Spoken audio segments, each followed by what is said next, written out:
जी, अस्सलाम वालेकुम and welcome to this vlog. Cement sector के जो रिजल्ट्स हैं, रिजल्ट सीज़न आपको पता है एंड हो गया है।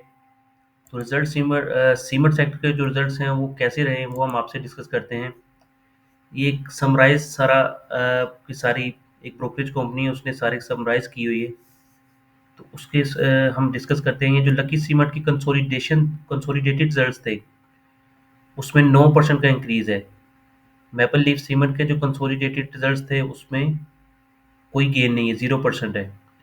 बट जो स्टैंड अलोन बेसिस पे है वो लकी सीमेंट 7% इंक्रीज के साथ फर्स्ट हाफ ईयर के रिजल्ट है इसके कंसोलिडेटेड हो गए ना, दोनों क्वार्टर वन और क्वार्टर टू दोनों के इकट्ठे करके बता रहे हैं फर्स्ट हाफ के।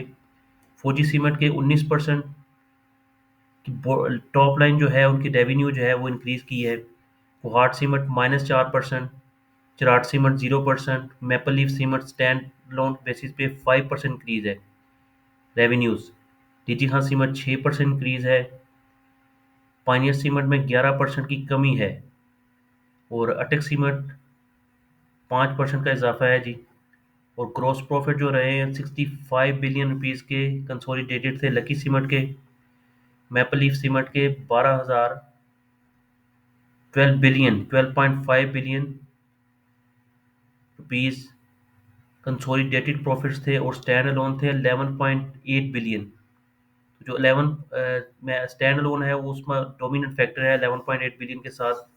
वहाँ पे ग्रॉस प्रॉफिट रहे मैपल लीफ सीमेंट के फर्स्ट हाफ में। लकी सीमेंट के स्टैंड लोन बेसिस पे 21.9 बिलियन एंड फौजी सीमेंट के 16.7 बिलियन।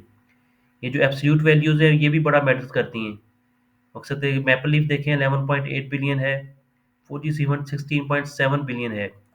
पर इनके पेड अप कैपिटल ज़्यादा है तो वहाँ पे फिर वो अर्निंग जो है वो कम आ जाती हैं।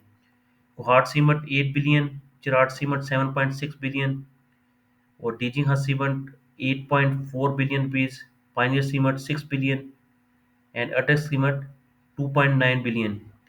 और earning before interest and taxes जो है लकी सीमेंट की स्टैंड अलोन बेसिस पे 15 बिलियन है।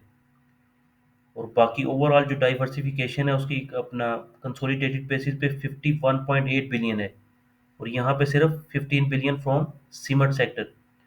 फौजी सीमेंट की है जी 14.5 बिलियन। लकी सीमेंट और फौजी सीमेंट की ईबीआईटी जो है earning before interest and taxes जो है ऑलमोस्ट इक्वल है। इसी तरह गुवाहाट सीमेंट जो है 8.3 billion, Cherat cement 6.9 billion, maple leaf 8.2 billion. और ये बेटर है डीजी खान सीमेंट से। डीजी खान सीमेंट आ रही 5.8 बिलियन। पाइनियर सीमेंट जो है 5.67 बिलियन और अटक सीमेंट की 82 करोड़ रुपया है। और प्रॉफिट बिफोर टैक्स है जी 54 बिलियन रुपीज़ है लकी सीमेंट का और स्टैंड अलोन बेसिस पे है 21 बिलियन। मैपल लीफ सीमेंट का कंसोलिडेटेड बेसिस पे 7 बिलियन और स्टैंड अलोन बेसिस पे 6.2 बिलियन। फौजी सीमेंट है जी 11.7 billion profit before tax. Kohat cement 10.5 billion, DG Khan cement 5.2 billion, Cherat cement 7 billion and pioneer cement 4.5 billion और अटक सीमेंट 733 मिलियन।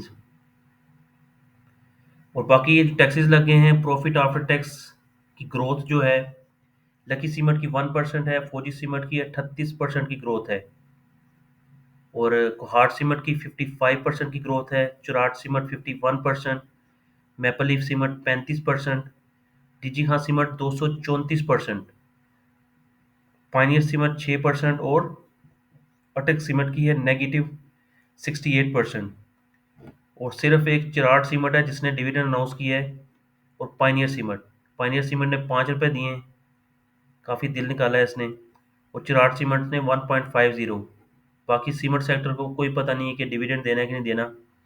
बट जो कैपिटल गेन्स हैं इस सेक्टर की वो बड़ी प्रोमिनेंट हैं। और अभी जैसे मैपल लीफ सीमेंट और डीजी खान सीमेंट परफॉर्म कर रहे हैं तो कल के जो ऑब्वियसली जो नेशनल बैंक ऑफ पाकिस्तान के रिजल्ट्स हैं वहाँ से काम शुरू होगा। लेट्स सी कि पहला दिन जो रमज़ान का है वो कैसा रहता है फॉर द स्टॉक मार्केट। और ये जो रिजल्ट्स हैं ओवरऑल इसमें अगर हम बात करते हैं फौजी सीमेंट, मैपल लीफ सीमेंट और डीजी खान सीमेंट, ये फोकस रहेगा ट्रेडर्स का कि इनके स्टॉक्स वैल्यूएशंस कैसी रहती हैं। नेक्स्ट वीक और रमज़ान का जो फर्स्ट वीक है, और जो ग्लोबल प्रेशर है ऑन द स्टॉक्स मार्केट्स, वो भी एक इम्पैक्ट करेगा हमारी स्टॉक मार्केट को। जी थैंक यू।